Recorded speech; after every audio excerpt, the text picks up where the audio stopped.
আজ আমি বানাবো ডিম আলু চচ্চড়ি। খুব কম সময়ে এটি বানানো সম্ভব। চলো শুরু করি। প্রথমে আমি দুটো পেঁয়াজ ভালোভাবে করে কেটে নেব। তারপর এক এক করে কাঁচা লঙ্কা টমেটো ভালো করে কেটে নেব। তারপর একটি আলুকে ছোট ছোট ডুমো ডুমো করে কেটে নেব।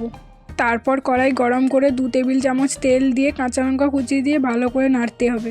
তারপর তেজপাতা দিয়ে ভালো করে নাড়তে হবে। তারপর পেঁয়াজ কুচি দিয়ে ভালো করে নেড়েচেড়ে অল্প নুন দিয়ে দিতে হবে। এরপর আদার পেস্ট দিয়ে ভালো করে নেড়েচেড়ে টমেটো কুচি দিয়ে আবারও ভালো করে নাড়তে হবে। তারপর হলুদ লঙ্কা গুঁড়োকে জলের সঙ্গে মিশিয়ে দিয়ে দেবো এবং তারপর ভালো করে মশলাটি কষিয়ে নিতে হবে। তারপর আগে থেকে কুচিয়ে রাখা আলুগুলো দিয়ে ভালো করে কষিয়ে তারপর কালো জিরা দিয়ে ভালো করে নেড়ে নেব। তারপর তার উপর দুটো ডিম ফাটিয়ে দিয়ে দেবো। তারপর ভালো করে নেড়েচেড়ে অল্প জল দিয়ে দেবো যাতে আলুটি ভালো করে সেদ্ধ হয়ে যায়। এরপর রস মুলে গেলে ওপর দিয়ে একটু অল্প চাট মশলা ছড়িয়ে দিয়ে নামিয়ে নেব। তোমরা কি এই রেসিপিটা আগে বাড়িতে বানিয়েছো? যদি বানিয়ে থাকো তাহলে কমেন্টে জানাও, আর যদি না বানিয়ে থাকো তাহলে একবার ট্রাই করতে পারো, ভালো লাগবে।